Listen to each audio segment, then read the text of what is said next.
In the Ask Mixing with Mike section, we're going to go over how to approach parallel processing. And this is something that has come up in with some clients recently, and how to work with parallel processing. So what is parallel processing?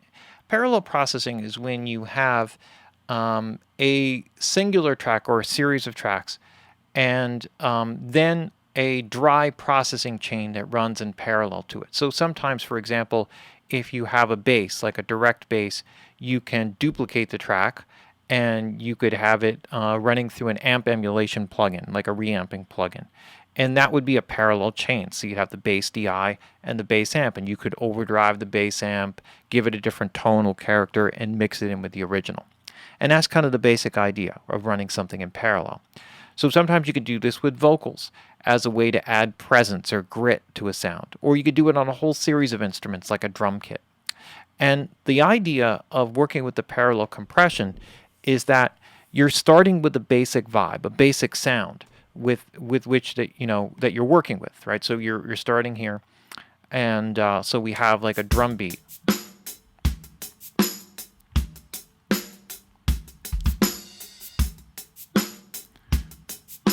Right, so we have like a basic groove here, and what this has like some basic processing, some compression, bit of equalization, and a little bit of reverb, some early reflections. One of the things you'll notice is that I have VComp plugins all the way pretty much across, except for the shaker in the room here, and also on the reverb. And so I've done a bunch of things here which are meant to kind of create some kind of consistent pumping movement that happens. Now, when I work with this, when I listen to it, one of the things I want to decide when I'm determining what it is that I want to do is that I first want to set up a parallel. In this case, what I'm going to do is I'm going to set up a parallel auxiliary channel. So I have this here.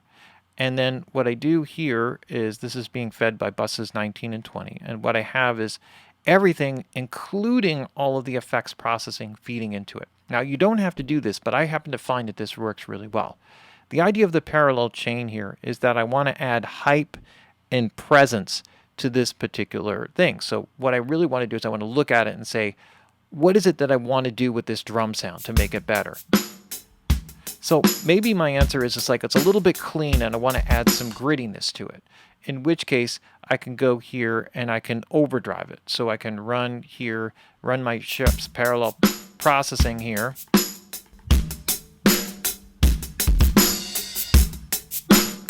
All right, and that's pretty excessive, but you get the basic idea.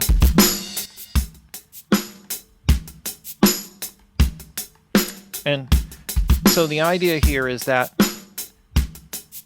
now when I add this in, I'm adding a bit of grittiness to the sound.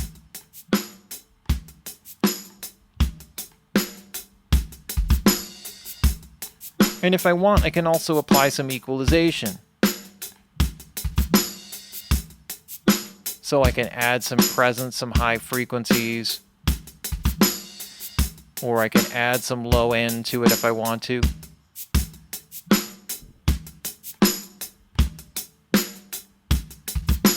And this is meant to give it a little bit of gnarliness, if that's a word, right? And so here, I'm just going to drag this down here a little.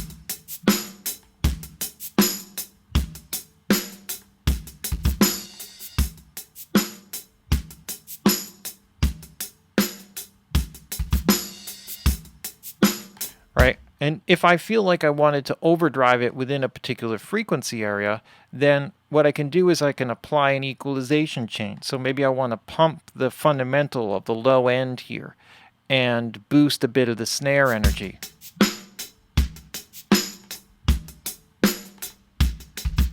So if I want to focus it a little bit more, so you can hear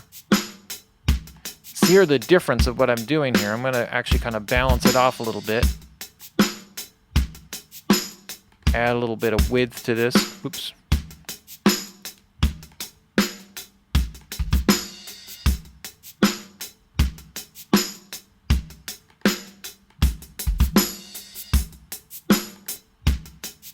So I can really focus this and then run it into a compressor. So if I'm going to work with VComp here, What I'm really trying to do here is kind of, in this case, I'm adding something that's the similar vibe to what I have going on here. So by equalizing and distorting it, I can bring this energy in, this limited compressed energy here. So now when this is the original.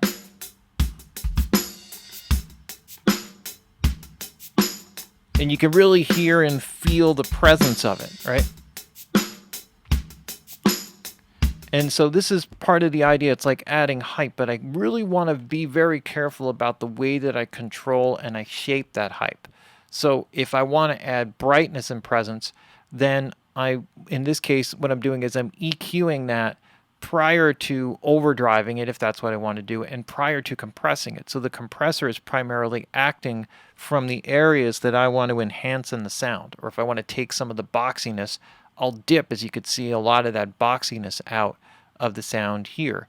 And that way it can bring out the kick energy, the snare energy, roll off a bit so I'm warming up the cymbals so they're not too harsh with all of the compression and being too noisy and complex.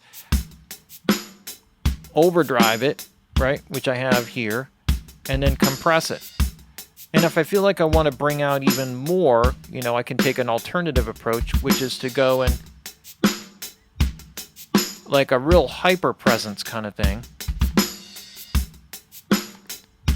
Low level compression, and this really brings up the presence energy.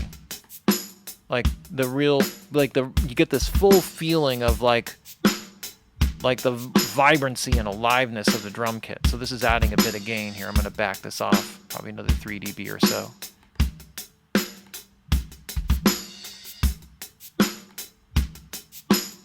And this is just like a way of focusing in. This is like a crusher, like going top-down compression and low-level compression, bottom-up compression.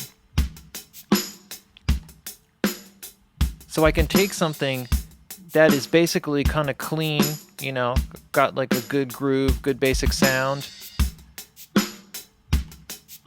and now give it character. Now, what's really cool is that because the reverbs and everything are fed into that, this pumping movement, this vibrant energy that I'm doing here with the processing of this distortion, equalization, and all of this together also gets into that engine so that it actually effectively pulls all of those individual EQs and reverb and early reflections and all that sort of stuff right together, right? So that it all kind of gels and congeals together. And that's a really important part of making this whole vibe work, making this whole kind of thing work. Because, now it's like, from here, it's like, you can hear how I can really bring this to life.